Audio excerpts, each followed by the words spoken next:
MP में विधानसभा चुनाव के लिए मतगणना आगामी 3 दिसंबर को होनी है, जहां इसे लेकर तैयारियों का सिलसिला भी जारी है। वहीं अब 3 दिसंबर को मतगणना के बाद सरकार बनाने को लेकर बीजेपी और कांग्रेस दोनों ही दलों ने अपनी तैयारियां भी शुरू कर दी है। जहां बीजेपी की ओर से सरकार बनाने में सीटों का समीकरण साधने के लिए केंद्रीय गृह मंत्री अमित शाह चाणक्य की भूमिका में नजर आ सकते हैं, तो वहीं कांग्रेस के लिहाज से सीटों का फंसा हुआ पैंच सुलझाने में दिग्विजय सिंह का अहम योगदान रहने की संभावना सियासी गलियारों में जताई जा रही है। देखिए खास रिपोर्ट। एमपी में विधानसभा चुनाव के लिए सत्ता का समीकरण, सीटों का पेंच फंसने पर कौन निभाएगा अहम भूमिका। बीजेपी से अमित शाह निभाएंगे चाणक्य की भूमिका, कांग्रेस की ओर से अहम होगी दिग्गी राजा की भूमिका। आगामी 3 दिसंबर यानी कि मतगणना का दिन बीजेपी और कांग्रेस दोनों ही दलों के लिहाज से बेहद महत्वपूर्ण है। जहां बात यदि बीजेपी की नजरिए से करें तो मतगणना के बाद अगर सीटों के लिहाज से सत्ता बनाने का पैंच उलझता है तो ऐसी स्थिति में संकट मोचन की भूमिका केंद्रीय गृह मंत्री अमित शाह निभा सकते हैं, जहां शाह सत्ता का समीकरण साधने में महत्वपूर्ण रोल निभाएंगे।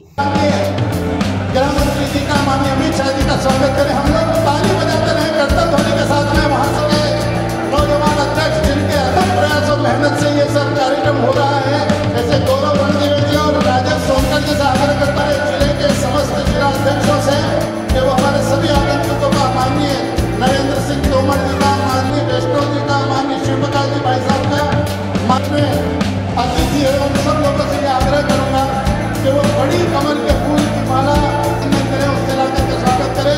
आप सब लोगों से आग्रह है कि अपनी कर्तव्य होने से तारीफ की गड़बड़ आपके साथ में लगातार।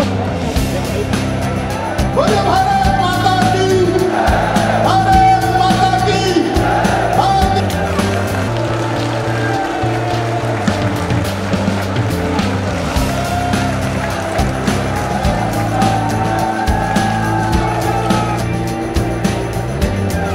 आज पूरे देश के अंदर, दुनिया के अंदर जो इतिहास। वहीं दूसरी ओर बात कांग्रेस के खेमे की करें तो इधर सत्ता का समीकरण उलझने पर राज्यसभा सांसद दिग्विजय सिंह मोर्चा संभालते हुए नजर आ सकते हैं, जिसके पीछे की वजह दिग्गी राजा का लंबा सियासी अनुभव और एमपी की पॉलिटिकल नब्ज की गहरी जानकारी है। इतना ही नहीं, दिग्विजय सिंह इससे पहले भी कांग्रेस के लिए संकट मोचन की भूमिका निभा चुके हैं और यही कारण है कि हाईकमान को दिग्गी राजा पर भरोसा है। वहीं दूसरी ओर बात कांग्रेस के खेमे की करें तो इधर सत्ता का समीकरण उलझने पर राज्यसभा सांसद दिग्विजय सिंह मोर्चा संभालते हुए नजर आ सकते हैं, जिसके पीछे की वजह दिग्गी राजा का लंबा सियासी अनुभव और एमपी की पॉलिटिकल नब्ज की गहरी जानकारी है। इतना ही नहीं, दिग्विजय सिंह इससे पहले भी कांग्रेस के लिए संकट मोचन की भूमिका निभा चुके हैं और यही कारण है कि हाईकमान को दिग्गी राजा पर भरोसा है। कुल मिलाकर देखा जाए तो एमपी में विधानसभा चुनाव के लिए मतगणना आगामी 3 दिसंबर को होनी है, जहां इसे लेकर तैयारियों का सिलसिला भी जारी है। वहीं अब 3 दिसंबर को मतगणना के बाद सरकार बनाने को लेकर बीजेपी और कांग्रेस दोनों ही दलों ने अपनी तैयारियां भी शुरू कर दी है। Bureau report, MP news, Bhopal.